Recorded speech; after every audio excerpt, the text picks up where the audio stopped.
The rain fell on the cemetery with a soft, persistent hush, a sound that seemed to absorb all others, leaving only the whisper of water on stone and the heavy beat of a grieving heart.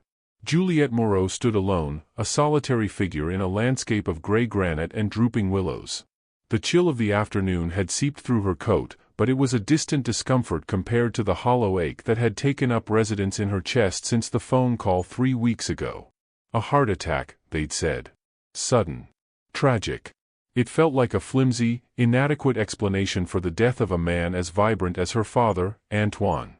He had been a man of quiet strength, a supposed import-export businessman who had always smelled of old books and pipe tobacco, his laughter a robust, comforting sound that filled their small apartment. Now, he was reduced to a name and 2 dates carved into a simple, unassuming headstone, the earth before it still raw and unsettled. She knelt, the wet grass soaking through the knees of her trousers, a sensation she barely registered. Her fingers, numb with cold, traced the grooves of his name. "I don't understand, Papa," she whispered, the words stolen by the rain. The life insurance had been meager, his accounts nearly empty. It was as if the solid foundation he had built for them had been nothing more than a carefully constructed illusion, and with his passing, the props had been kicked away, leaving her stumbling in the dark. She placed a small bouquet of white lilies, his favorite, against the cold stone. A gesture that felt hopelessly small against the enormity of her loss. It was then that the silence changed. It was no longer the quiet of solitude, but a silence of held breath, of deliberate stillness. The fine hairs on the back of her neck prickled. Slowly, as if moving through water, she rose to her feet and turned. And her blood ran cold. They were arranged in a perfect, wide circle around her father's plot. 10 men. 10 statues in impeccably tailored black suits, their faces shadowed by the brims of their hats or simply set in expressions of granite-like impassivity. They stood utterly motionless, their hands clasped before them, their presence in violation of the sacred quiet of the place. They had not been there a moment ago, they had simply materialized from the gray mist, a wall of silent, menacing intent. Fear, sharp and acrid, flooded her mouth. Her heart hammered against her ribs, a frantic bird trapped in a cage. She was encircled, cut off from any path of escape. For a long, terrifying minute, nothing happened. The only movement was the rain tracing paths down the dark wool of their sleeves. Then, as if responding to an unspoken command, the circle parted. 2 of the men stepped aside in perfect unison, creating a gap. And through it walked a man who made the others seem like mere shadows. He was taller than the rest, his own suit a deeper, richer black, cut to fit his broad shoulders with a lethal elegance. He didn't wear a hat, and the rain beaded in his dark hair and on the shoulders of his coat. His face was all sharp, unforgiving angles, a stark landscape of authority and cold calculation. But it was his eyes that held her frozen. They were a pale, piercing gray, the color of a winter storm, and they swept over her with an analytical intensity that felt more invasive than a touch. He moved with a predator's grace, each step deliberate and silent on the sodden earth. He did not look at her. His entire focus was on the headstone of Antoine Moreau. He stopped before it, and from within his coat, he produced a single, perfect black rose. The bloom was a blot of darkness against the gray day, velvety and unnatural. He laid it gently, almost reverently, upon the granite. It was a gesture that was both a tribute and a desecration. Only then did he turn his head, those stormy eyes fixing on her. The full force of his attention was a physical weight, pressing the air from her lungs. He took a single step toward her, close enough that she could see the faint scar bisecting his left eyebrow, the absolute lack of warmth in his gaze. His voice, when he spoke, was a low, baritone murmur, yet it cut through the sound of the rain with chilling clarity, each word a shard of ice. "The dead is now yours to bear." He held her gaze for a moment longer, a look that was less a threat and more a statement of irrevocable fact. Then, he turned, and as silently as they had appeared, the circle of men closed around him, and they moved away, their dark forms dissolving back into the mist and rain until it was as if they had never been there at all. Juliette stood rooted to the spot, trembling uncontrollably. The world, which had already been knocked off its axis by her father's death, had now been shattered completely. The wet lilies, the fresh grave, the chillingly beautiful black rose, it was all a nightmare. But the echo of his voice, the promise of a debt she had never agreed to, clung to the air, more real and more terrifying than the stone before her. She was no longer just a grieving daughter. She was a debtor. And she had just met her collector. The drive home was a blur of rain-streaked windows and a mind screaming in silent panic. Juliette's hands, clenched white-knuckled on the steering wheel, felt alien to her, their trembling a constant, physical echo of the tremor in her soul. The man's words, "The debt is now yours to bear," looped in her head, a cursed mantra that had overwritten every other thought. The world outside the car, the familiar shop fronts, the glistening streets, the hunched figures under umbrellas, seemed to exist behind a pane of dirty glass, distant and unreal. She kept checking the rearview mirror, half expecting to see a fleet of black sedans gliding silently behind her, but there was only the mundane traffic of a rainy afternoon. The normalcy of it all felt like a profound lie. She parked haphazardly outside her father's, no, her now, she supposed, apartment building, the tires scraping the curb with a jarring screech she barely heard. The climb up the 3 flights of stairs was a monumental effort. Each step seemed to sap what little strength she had left. The familiar, slightly musty scent of the hallway, usually a comfort, now smelled of decay and secrets. Her key rattled violently in the lock before she managed to shove the door open, stumbling into the sanctuary of her childhood. The apartment was exactly as she had left it that morning, frozen in a state of melancholic stasis. A half-drunk cup of tea sat cold on the coffee table, a biography of a Renaissance painter he'd been reading lay splayed on the arm of his favorite worn armchair. It was a portrait of a life interrupted, a life she was now beginning to fear she had never truly known. The quiet, bookish man who had taught her how to mix watercolors and who had always been there for parent-teacher conferences and birthdays, could he truly have been entangled with that specter in the cemetery? The man with the winter eyes belonged to a world of violence and shadow, a world of whispered threats and 10 men in black suits. It was a world that should have been alien to Antoine Moreau. A cold, clear fury began to burn through the paralyzing fear. It was a desperate, cleansing fire. She would not be a passive victim. She would not wait for that man to reappear and collect on a debt she couldn't comprehend. The answers had to be here. Her father was a creature of habit, of records and receipts. If there was a debt, there would be a record. If there was a secret, it would be hidden in the one place he felt was truly his. She started in his bedroom, a Spartan space that held little more than a bed, a wardrobe, and a small writing desk. It was the desk she focused on, an old, solid piece of oak he'd refinished himself, its surface scarred with ink stains and the gentle ghosts of countless hours. She yanked the drawers open, her movements frantic, spilling out their contents onto the floor. Utility bills, old tax returns, bundles of neatly tied letters from her at art school, photographs of them on a beach holiday a lifetime ago. Nothing. No cryptic ledgers, no threatening letters. Just the mundane paper trail of a simple life. Tears of frustration welled in her eyes, but she swiped them away angrily. She ran her hands over the desk's interior, feeling for any irregularity, her fingers probing the joints and the back panel. And then she felt it. A slight give, a hairline crack that shouldn't have been there on the left side of the bottom drawer cavity. Her breath hitched. She pressed, hard, and heard a soft, definitive click. A small, perfectly crafted section of the wood, no wider than 2 of her fingers, swung inward. Her heart hammered against her ribs, a frantic drumbeat in the silent apartment. Reaching into the dark space, her fingers brushed against cool, worn leather. She pulled out a single, unadorned ledger. It was not thick, but it felt impossibly heavy in her hands, the weight of all the lies her life had been built upon. Sinking to the floor amidst the scattered papers of her former life, she opened it.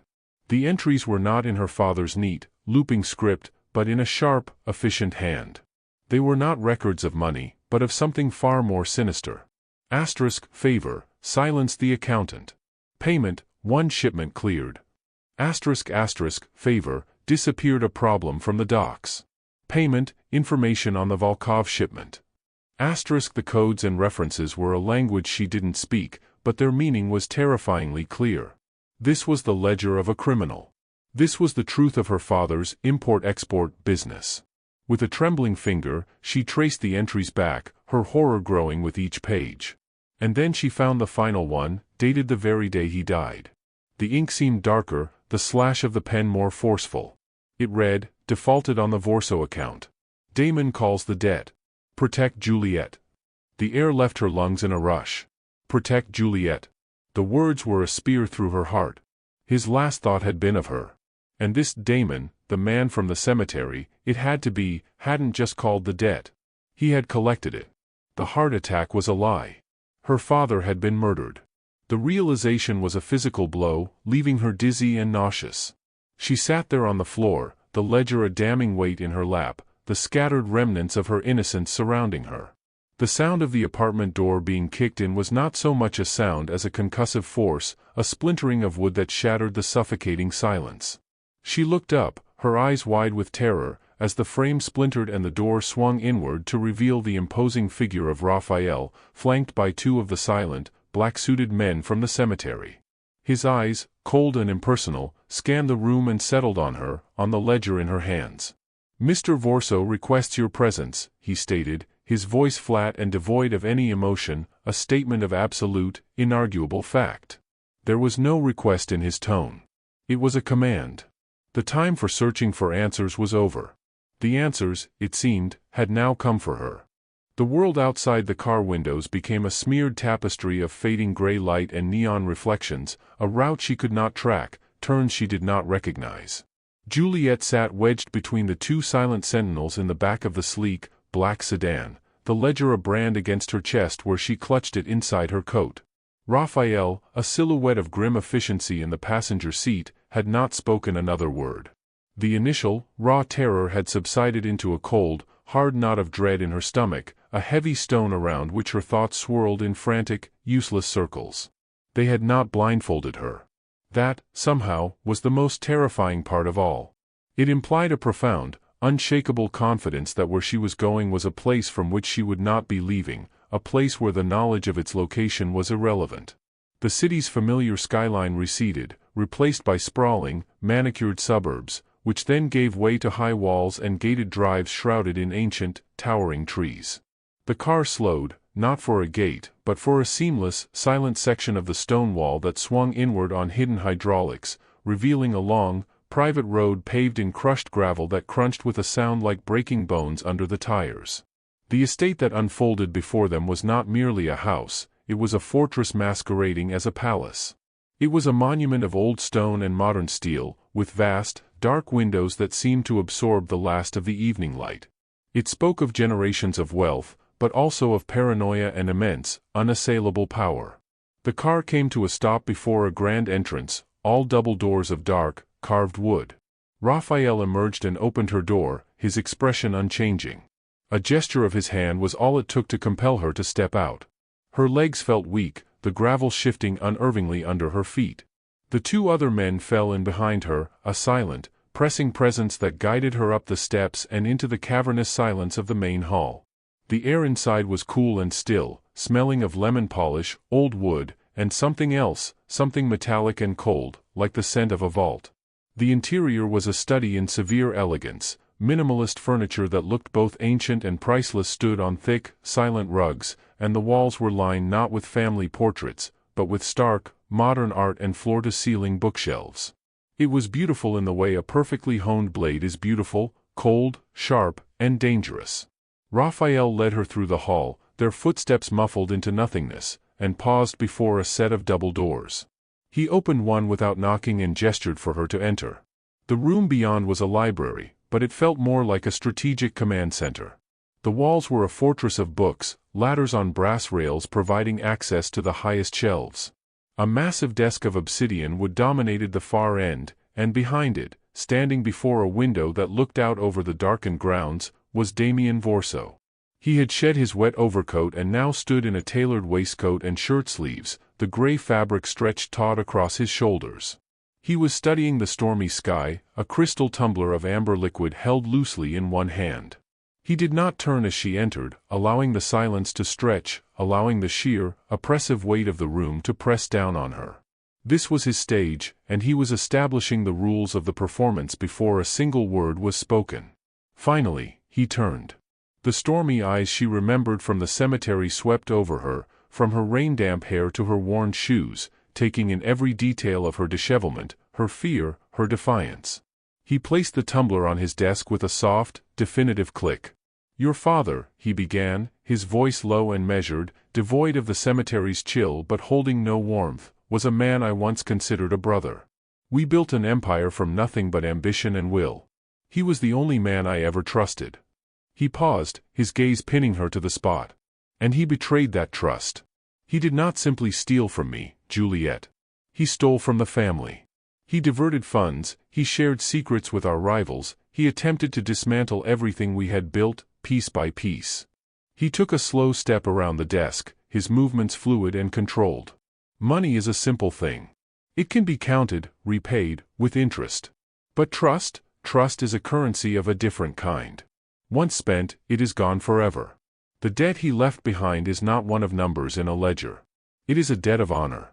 A debt of blood." He stopped a few feet from her, close enough for her to see the fine lines at the corners of his eyes, the absolute certainty in his expression. "He is beyond my reach now. But the debt remains. And so, it falls to you." Juliette found her voice, a ragged, broken thing. "I don't know anything about this. I didn't know what he was." "That is irrelevant," he stated, the finality in his tone absolute. "The debt is yours to bear. You will remain here, in my home. You will live under my protection and my authority until I deem the debt settled. Your old life is over. The woman who walked out of that cemetery today no longer exists." The pronouncement was so cold, so absolute, it stole the air from her lungs. This was not a negotiation. It was a sentencing. She was a prisoner, but there were no bars on the windows she could see, no chains on her wrists. Her cage was built of his will, of his power, of the silent, ever-present men in black suits. It was a gilded cage of unimaginable luxury and profound terror, and as she stood there, clutching the damning ledger, she understood with a sickening clarity that Damian Vorso was not a man who made threats. He simply stated facts. And the fact was, she belonged to him now. The days that followed her sentencing in the library bled into one another, forming a new, surreal timeline marked not by hours but by the shifting quality of the light through the immense, fortified windows of her room. It was not a cell, it was a suite of opulent, soul-crushing beauty. The bed was a vast expanse of silk and linen, so soft it felt like sinking into a cloud, yet she spent her nights lying rigid upon it, staring at the intricate patterns on the ceiling. A marble bathroom offered a shower with multiple jet heads and deep, soaking tub, but the water, no matter how hot, could not seem to penetrate the cold that had settled deep in her bones. A sitting area held plush armchairs and a writing desk of pale, polished wood, utterly useless. There were books on the shelves, classic novels and art histories, their presence a mockery of the prison they adorned. Her existence was governed by a set of unspoken, yet brutally enforced, rules. Her door was never locked, a subtle psychological torment in itself. The first morning, driven by a desperate, clawing need for escape, she had ventured out, moving silently through the labyrinthine hallways. She had found a sunroom filled with exotic, fragrant plants, a formal dining room with a table that could seat 30, and countless closed doors.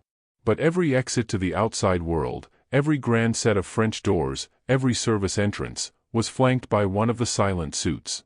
They did not speak to her, did not acknowledge her beyond a slight, almost imperceptible shift in their stance that communicated a clear, unyielding no. The grounds outside, visible through the thick glass, were a masterpiece of landscape design, but their beauty was a taunt. The high, electrified perimeter wall, just visible through a line of cypress trees, was a constant, grim reminder of her boundaries. Her meals were delivered to her room on a silver cart by a stern-faced woman who never made eye contact. The food was exquisite, tiny, sculpted portions of flavors she could not taste, her appetite strangled by anxiety. Her phone, her wallet, her keys, all the artifacts of her previous life, had vanished into Raphael's custody. She was a ghost in a palace, permitted to wander its gilded halls but utterly severed from the world. It was on the third day, during one of these aimless, tense walks, that she encountered the other ghost. She had found a smaller, more intimate library, its shelves smelling of old leather and dust. A woman was there, standing by a shelf, not reading, but simply staring into the middle distance. She was beautiful, with dark hair swept into an elegant chignon and features that were both delicate and sharp. She wore a simple, expensive-looking black dress, and she moved with a quiet, weary grace that suggested a long familiarity with these walls. She turned as Juliette entered, and her eyes, a deep, sorrowful brown, held no surprise, only a flicker of weary recognition. "You must be the new one," the woman said, her voice soft, yet devoid of warmth. "Juliette." A shiver ran down Juliette's spine. "How do you know my name?" A faint, bitter smile touched the woman's lips. "He tells me things. When it suits him. I am Elena." "How long have you been here?" Juliette asked, the question bursting from her, a plea for a timeline, for an end point. Elena's gaze drifted back to the shelves. "Time becomes elastic here. Long enough to understand the rules." She finally looked back at Juliette, her expression hardening with a faint, protective warning. "Let me give you the only advice that matters. Do not fight him head-on. Your anger, your defiance, he will see it as a challenge. And he enjoys challenges. He will systematically break down every wall you put up, not with violence, but with patience and presence. He will wait you out. And he will win." The words were a cold splash of reality. They confirmed her deepest fear, that this was a battle of wills, and her opponent was a master tactician who held every possible advantage. Elena's presence was both a comfort and a profound discouragement. She was proof that others had stood where Juliette now stood, and she was also a living testament to their defeat. She was a fixture here, a beautiful, broken ornament in Damian Vorso's collection. After that encounter, Juliette's silent war took on a new dimension. Her walks through the house became a form of reconnaissance, her interactions with the environment a series of tiny, futile rebellions. She would move a small ornament from one table to another, leave a book open on a chair, anything to leave a mark, to prove she still had some agency. She ate her meals with a deliberate slowness, a petty protest against the schedule imposed upon her. And she watched for him. She listened for the sound of his footsteps, the cadence of which was already becoming unervingly familiar. She studied the way he commanded a room without raising his voice, the way his men responded to the slightest gesture. She was trying to map his patterns, to find a flaw, a crack in the granite facade. But Damian Vorso was an impenetrable fortress. He observed her with a detached, analytical interest, a scientist studying a fascinating, unruly specimen. His gaze followed her, a silent, possessive weight that was both a threat and a promise, a constant reminder that in this gilded cage, she was the most prized, and most trapped, possession of all. The summons, when it came, was delivered not by Raphael, but by the stern-faced woman who brought her meals. She laid a garment bag of heavy black silk across Juliette's bed and, without a word, unzipped it to reveal a dress. It was a simple, sleeveless sheath, exquisitely cut from a fabric that seemed to drink the light, its only ornamentation a single, severe slit up one side. It was a weapon of elegance, and its message was unmistakable. She was to be an exhibit, a piece of Damian Vorso's collection put on display for his associates. A fresh, hot wave of humiliation washed over her, followed by a spike of defiant anger. She considered refusing, tearing the dress, staging a pathetic hunger strike in her opulent room. But the memory of Elena's warning echoed in her mind. He will see it as a challenge, so, with hands that trembled with a mixture of rage and a strange, unwelcome thrill, she put it on. It fit as if it had been tailored for her, another reminder of his unnerving, all-seeing control. Descending the grand staircase that evening felt like walking onto a stage for a play in which she had not learned her lines. The murmur of conversation from the main reception hall was a low, masculine hum, punctuated by the clink of crystal. The room was filled with men who shared a common aura of calculated danger. They were of various ages and builds, but their eyes held the same flat, assessing quality she had seen in Raphael. These were not businessmen, they were predators in tailored suits. And at the center of this dangerous ecosystem stood Damian.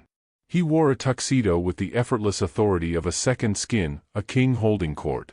His gaze found her the moment she appeared, and he excused himself from a conversation with a man whose face was a roadmap of scars, and began to cross the room toward her. Every instinct screamed at her to run, to shrink away. But she forced her spine straight, her chin level, meeting his stormy eyes as he stopped before her. He did not offer his arm. He simply looked at her, a long, slow appraisal that stripped away the pretense of the dress and saw only the furious, terrified woman beneath. "You will stay by my side," he instructed, his voice low, for her ears only. "You will not speak unless spoken to. You are here to be seen, not heard. Your presence is a statement. Do you understand? It was not a question. It was a command. He turned, and she had no choice but to follow, a silent, beautiful shadow in his wake. The evening was a masterclass in controlled terror.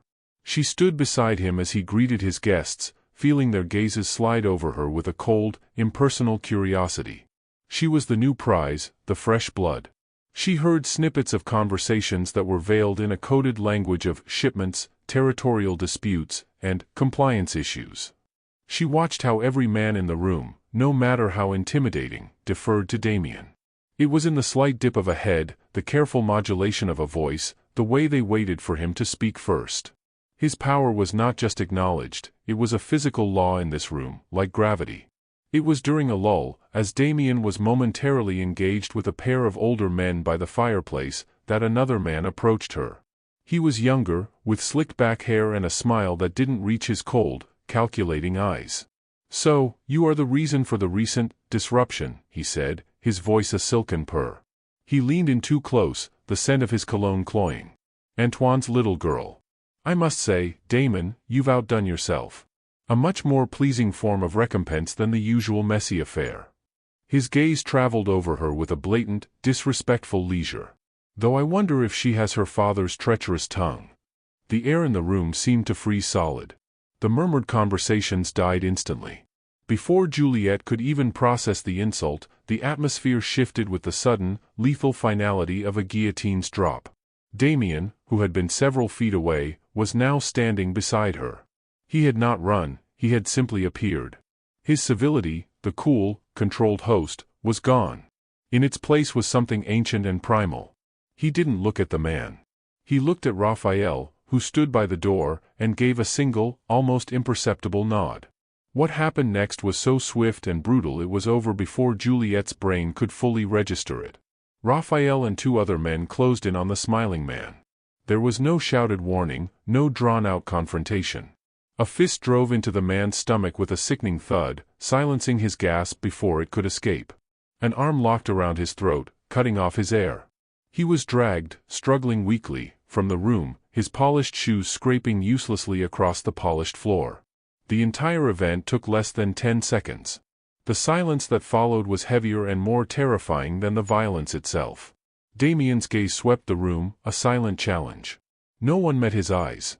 He then turned, and without a word, took Juliette's elbow and guided her, stiff and shaking, from the hall and up the stairs toward her room. He did not speak until they were outside her door. She was trembling uncontrollably, the image of the man's choking face burned onto the back of her eyelids. Damian turned her to face him, his grip on her arms not painful, but immovable. He was close, so close she could see the flecks of silver in his gray eyes, smell the faint scent of whiskey and power on his breath. His own composure was fractured, a vein throbbed at his temple, and his knuckles, she noticed with a jolt, were split and bleeding. The facade of the untouchable king was gone, replaced by a raw, territorial fury that was somehow more real, more terrifyingly human. He backed her against the wall, caging her in with his body, his voice a low, ragged growl that vibrated through her.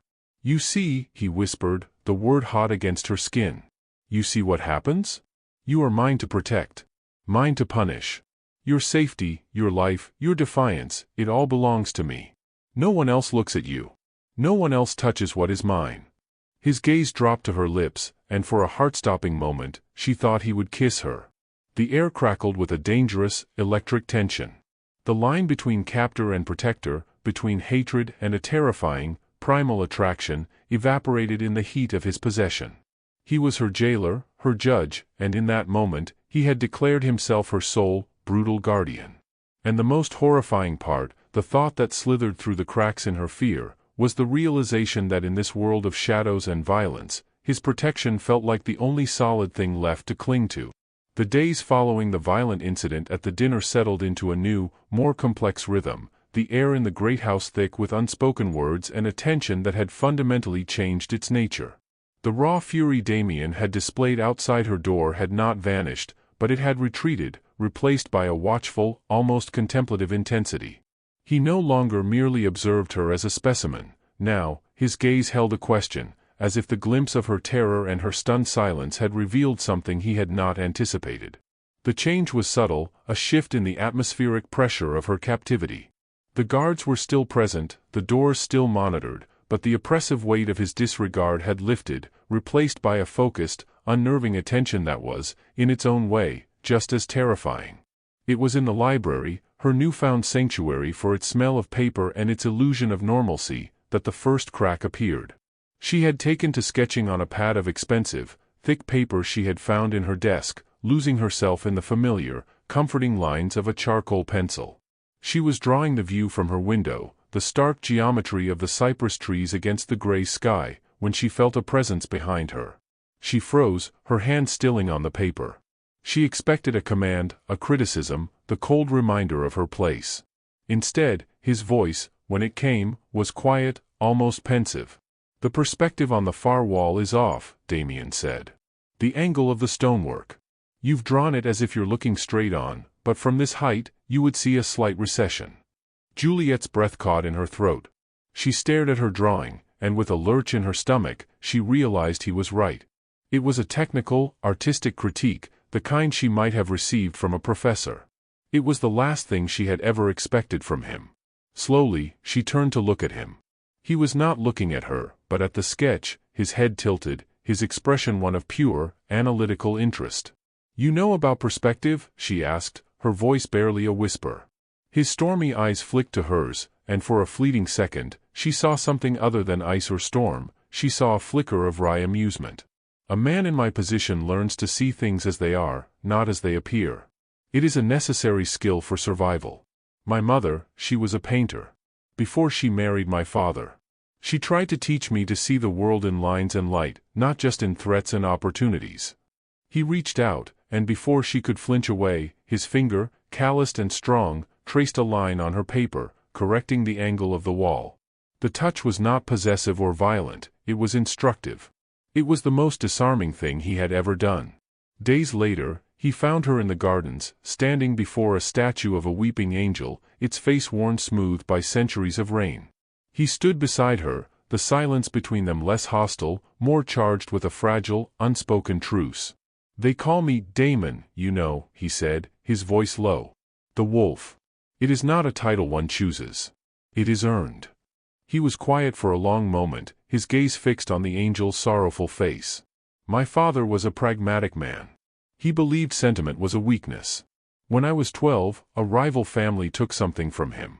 A shipment. A point of pride.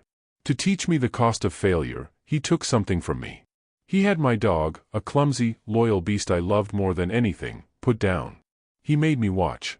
He said, 'This is the price of a moment's hesitation. This is the world we live in.'" He turned his head, and the look in his eyes was that of the 12-year-old boy, staring at a world that had just become monstrous. That was the day the boy died, and the wolf was born. It is the only skin that has ever kept me safe. The confession landed in the quiet space between them with the force of a physical blow. It was not an excuse, it was an explanation, a glimpse into the forge where his iron will had been tempered. He was not asking for her pity, but he was offering her a key, a piece of the puzzle that was Damian Vorso. In that shared silence, surrounded by the manicured beauty and the hidden horrors of his world, something shifted irrevocably inside her. The monster in the suit began to dissolve, replaced by the image of a wounded, hardened man who had built his fortress of power because the alternative was to be devoured. She still feared him, the danger he represented was a tangible force in the air, but it was now inextricably tangled with a devastating, unwanted empathy. The hatred she had nurtured like a shield was cracking, and through the fissures, a treacherous and terrifying understanding began to bloom. The test, when it came, was delivered with the cool, dispassionate air of a scientist releasing a lab rat into a maze. Damian stood in the doorway of her room one morning, his posture relaxed, but his eyes missing none of the tension that thrummed through her. "Raphael has business in the city," he stated, his tone devoid of inflection. "You will accompany him. You may wish to bring a coat." He didn't wait for a response, simply turned and left, leaving the unspoken challenge hanging in the air, more potent than any locked door. "Run," it whispered. "See what happens." The drive was an exercise in surrealism. Sitting in the passenger seat of a different, less ostentatious car, with Raphael's silent, imposing presence beside her, Juliette watched the world she had been torn from rush past the window. It was all there, achingly familiar, people hurrying to work, crowded cafes, the mundane pulse of a free life. The estate's gates receded in the rearview mirror, and a wild, giddy hope, so long suppressed, burst into frantic life within her chest. This was it. Her chance. All she had to do was wait for the right moment, slip away in a crowd, disappear. She could go to the police, though the thought felt laughably naive even as it formed. She could find a way to start over, far away from Damian Vorso and his world of shadows. Raphael parked the car in a central district. "I have a meeting. It will take 1 hour," he said, his gaze fixed ahead. "Do not be late." It was not a suggestion. He got out and walked away without a backward glance, melting into the foot traffic. He was giving her a head start. This was all part of the test. Her heart hammered against her ribs, a frantic drumbeat of liberation and terror. She stood on the sidewalk, people jostling past her, the noise and chaos a stark contrast to the oppressive silence of the estate. She could run. Right now. Every instinct screamed for her to flee. But her feet felt rooted to the pavement. Instead of turning toward the bus station or a taxi rank, she found herself walking, pulled by a force she didn't understand, toward the grand, pillared entrance of the city's art museum. It was a place from her old life, a sanctuary of beauty and order, and she craved its stability like a drug. Inside, the hushed reverence of the galleries was a balm. She wandered through rooms of Renaissance masters, the serene faces of saints and the dramatic biblical scenes feeling like artifacts from another planet. For a few precious minutes, she lost herself, the weight of the ledger, the memory of the black rose, the sound of Damian's voice, all receding. She stopped before a large, dark canvas depicting a knight standing over a slain dragon. The knight's face was not triumphant, but weary, stained with blood and grief. A poignant piece, isn't it? The cost of victory. The voice, smooth and familiar, slithered into her ear from behind. She froze, her blood turning to ice. Slowly, she turned. It was the man from the dinner, the one with the scarred face who had been speaking with Damian by the fireplace. He smiled, but it was a cold, predatory thing. "Juliette Moreau," he said, savoring her name. "I thought I might find you here. Damon does so love his tests. But he never seems to consider that others might be watching, waiting to grade your performance." He took a step closer, forcing her back against the velvet rope guarding the painting. "He told you your father stole from him, didn't he? A simple, clean narrative. The great Damian Vorso, wronged by a trusted friend." He leaned in, his voice dropping to a venomous whisper. "But did he tell you what your father stole? It was information. Plans. Your dear papa was working with me. He was going to help me tear Damon's empire down, brick by bloody brick. He was my inside man. His heart attack was Damon's way of closing a leak. He didn't just kill a thief, little girl. He executed a traitor." The world tilted, the beautiful, ordered gallery spinning around her. The revelation was a physical blow, more devastating than any threat.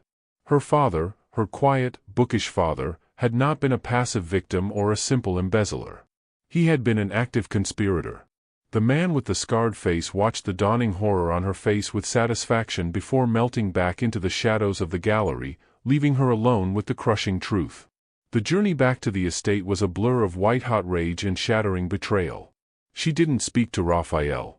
She stared out the window, seeing nothing, her mind replaying every memory of her father, every lie he had lived. But the anger wasn't directed only at him. It was aimed, with ferocious intensity, at Damian. He had known.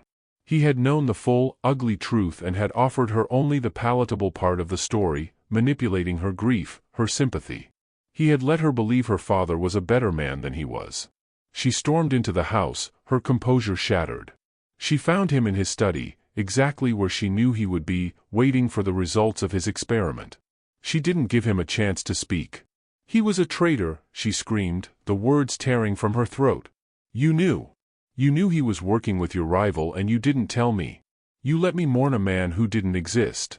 Damian rose from his chair, his own expression hardening, the brief vulnerability she had seen in the garden gone, replaced by the impenetrable mask of the wolf. "Does the specifics of the betrayal truly matter?" he retorted, his voice cold and sharp. "The result was the same. He betrayed me. He chose his path." "His path," she cried, tears of rage and grief finally spilling over. You murdered him. He was a traitor, Damian snarled, taking a step toward her, his control fraying. He signed his own death warrant the moment he sat down with that snake. My mercy was in making it quick. My mercy was in letting him have a daughter who could still remember him with some shred of love, instead of the contempt he deserved. The words hung between them, a brutal, unbridgeable chasm. The fragile understanding that had begun to grow in the garden was incinerated in the fire of this new, more profound betrayal. She saw not a wounded man, but the ruthless boss who had ordered her father's death and then, with chilling calculation, had taken her as his prize. The debt was not just one of money or honor. It was a debt of blood, and she was now its living, breathing, and utterly broken currency. The silence that fell after their confrontation in the study was not one of peace, but the eerie, pressurized calm before a cataclysm. The estate, always a place of watchful quiet, now felt like a tomb waiting for its final occupant. Juliette retreated into a state of numb detachment, the fire of her rage having burned down to cold, dead ash. The revelation of her father's true nature had hollowed her out, leaving a void where her grief and her anger had once warred. She moved through the opulent rooms like a ghost, seeing nothing, feeling nothing but the profound weight of her own powerlessness. Damian was a specter at the edge of her awareness, his presence a constant, dark pressure. He did not approach her, did not attempt to explain or justify himself further. The game, it seemed, had changed. The test was over, and she had failed in the most fundamental way. She had lost the will to fight. The storm broke not with a whisper, but with a scream of tearing metal and the percussive roar of an explosion that shook the very foundations of the house. It was deep in the dead of night, a time when the world was supposed to be asleep. One moment there was silence, the next, chaos incarnate. The window in her room, reinforced and thick, webbed into 1,000 fractures as a concussive blast from the grounds outside slammed into it. Alarms shrieked, a deafening, panicked wail that was almost immediately drowned out by the staccato rhythm of automatic gunfire. Red and orange light from some burning vehicle outside flickered through the cracks in the glass, painting the walls in hellish strokes. Her door burst open, not from a kick, but from Raphael, his face a mask of grim urgency, a pistol held ready in his hand. "Stay down," he barked, but the order was useless. The world had dissolved into noise and violence. She could hear shouts, screams of pain, the splintering of wood, and the relentless pop-pop-pop of firearms from within the house itself. The rival, the man with the scarred face, was not waiting in the shadows anymore. He had come to collect, and he was doing so with overwhelming force. Driven by a primal survival instinct, she scrambled from her room into the chaotic hallway. The scene was one from a war zone. Men she recognized as Damian's guards were locked in close-quarters combat with black-clad invaders. The air was thick with the smell of cordite and copper. She saw a man fall, a dark stain spreading across his chest. She saw another clubbed to the ground with the butt of a rifle. Through the smoke and the frantic movement, her eyes, wide with terror, found him. Damian. He was at the center of the maelstrom, a whirlwind of controlled violence. He moved with a brutal, efficient grace, disarming one man with a shattered arm, driving the blade of a combat knife into the throat of another. He was not a businessman in that moment, he was a warrior, his face a cold, focused mask, his stormy eyes burning with a feral light. And his focus, his entire being, was fixed on her. Their eyes met across the smoke-filled hall. In that split second, she saw the calculation in his gaze, the path he was cutting through the chaos to reach her. But before he could close the distance, strong arms grabbed her from behind, yanking her off her feet. A hand, reeking of gun oil and sweat, clamped over her mouth, stifling her scream. She was being dragged backward, away from him, her heels scraping uselessly against the bloody floor. She fought, twisting and kicking, but it was like fighting a stone wall. As she was hauled toward a shattered service entrance, she saw Damian's face transform. The cold focus shattered into something raw and terrifying, pure, undiluted rage. He roared her name, a sound that cut through the gunfire, and fought with renewed, desperate fury, a man possessed. It was that sight, the sight of the unbreakable Damian Vorso breaking for her, that unlocked something deep within her. A memory, unbidden, surfaced from her childhood. Her father, smiling, teaching her a simple, effective self-defense move.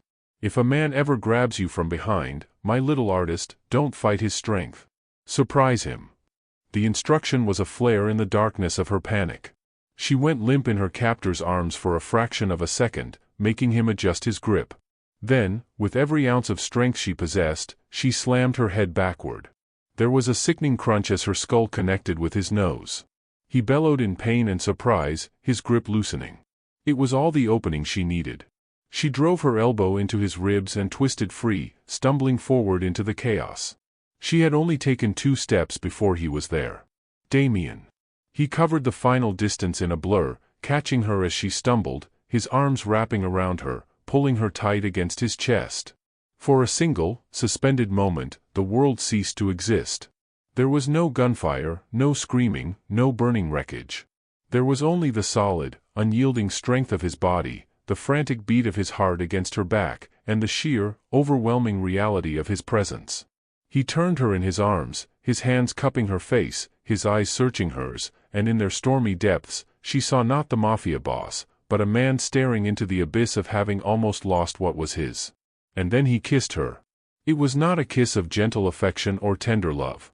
It was a claiming. A desperate, hungry, and brutal seal. It was the clash of teeth and tongue, a fusion of terror and relief, violence and salvation. It tasted of blood and gun smoke and the raw, unvarnished truth of everything that had passed between them. In that kiss was the cemetery, the ledger, the gilded cage, the shattered trust, and the violent, unbreakable bond that had formed in the wreckage of it all. When he finally pulled away, his breath was ragged, his forehead resting against hers. He opened his mouth to speak, but instead, his body jerked. A sharp, pained gasp escaped his lips. She felt the warm, wet spread of blood against her hands where they rested on his chest. A sniper, from some unseen vantage point, had found its mark. His weight sagged against her, his gray eyes holding hers as he rasped, the words a faint, blood-streaked whisper, "The debt is paid."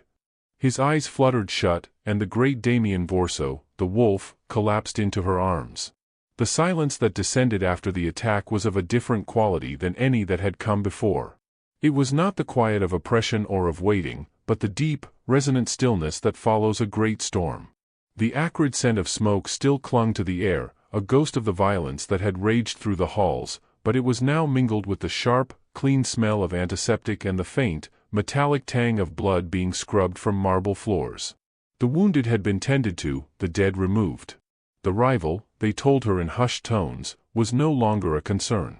The Vorso Empire had been tested with fire, and it had held, but at a cost that was measured in more than just bodies. Juliette stood at the heavy iron gates of the estate, a single, worn bag at her feet containing the few tangible remnants of the person she had been. The physical debt, the one etched in blood and betrayal, had been absolved with blood and sacrifice. Damian's words, rasped with his last conscious breath, had been a legally and morally bankrupt form of absolution, but in the world she now understood, they were the only currency that mattered. The gates were open. The path to the outside world, to freedom, stretched out before her, a gray ribbon under a pale morning sun. There was no Raphael to block her way, no silent suit standing guard. She was free. She looked back at the fortress-like structure, its stones stained in places with soot, a broken window on the second floor still gaping like a wounded eye. It had been her prison, her gilded cage, the site of her deepest trauma and her most profound humiliation.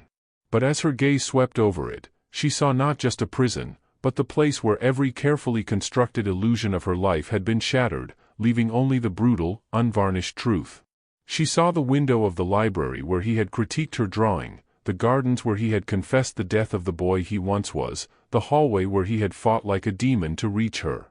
The world outside these walls, the world of simple art galleries, of quiet apartments, of a life untouched by shadows, seemed insubstantial now, a watercolor painting left in the rain, its colors bled pale and meaningless.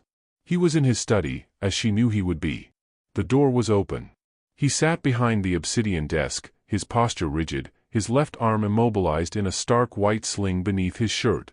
The pallor of blood loss was on his skin, and the lines of pain around his eyes were deeper, but the authority in him was undimmed, a core of steel that could not be broken. He was not working. He was simply waiting, his stormy eyes fixed on the doorway, on her. He did not command her to stay. He did not speak. He merely watched, a king on a wounded throne, allowing her the choice that had been stolen from her from the very beginning. The space between them was charged with the weight of everything that had passed. The memory of his kiss, a brand of possession and desperation, was a physical heat on her lips. The image of him collapsing, his lifeblood soaking her hands, was a scar on her soul. He was a murderer, a criminal, a man who had torn her life asunder. But he was also the only man who had ever seen the strength in her defiance, the only one whose touch spoke of a truth more complex than cruelty, the only one who had looked into the abyss of losing her and had shattered his own invincibility. The debt was paid. The ledger was balanced. What stood between them now was something new, something forged in the crucible of fire and blood, something that belonged entirely to them. Juliette took a step forward, crossing the threshold. Then another. Her bag remained by the gates, a discarded skin. She walked toward him, her steps slow but sure, her heart not hammering in fear, but beating a steady, definitive rhythm. She stopped before his desk, meeting his gaze, seeing the flicker of something vulnerable, something raw and questioning beneath the granite surface. "A debt paid is a clean slate," she said, her voice clear in the silent room. "But I'm not here because of a debt anymore." For a long moment, he was perfectly still. Then, a slow, deliberate smile, the first true smile she had ever seen on his face, touched his lips, transforming the harsh landscape of his features. It was not a smile of victory, but of acknowledgement, of a shared, dark understanding. He rose from his chair, wincing only slightly, and moved around the desk. He did not pull her into an embrace with force, but opened his single good arm, an invitation. She stepped into the space he offered, her body fitting against his as if it were the missing piece of a broken world. His touch was no longer that of a jailer, but of a partner. His lips brushed her hair, and the hold he had on her was not one of confinement, but of anchoring. They stood there, the Mafia boss and his redeemed captive, bound no longer by the chains of the past, but by a new covenant, a dark and unbreakable loyalty forged in the only language they both understood. The story of the girl at the cemetery was over. The story of the woman who ruled the shadows at the wolf's side had just begun. If you were captivated by Juliette and Damian's dark, twisted journey from debt to devotion, there's more to their story in a world where power and passion collide. To ensure you don't miss the next tale of dangerous love and ruthless loyalty, subscribe to the channel. Your next obsession awaits.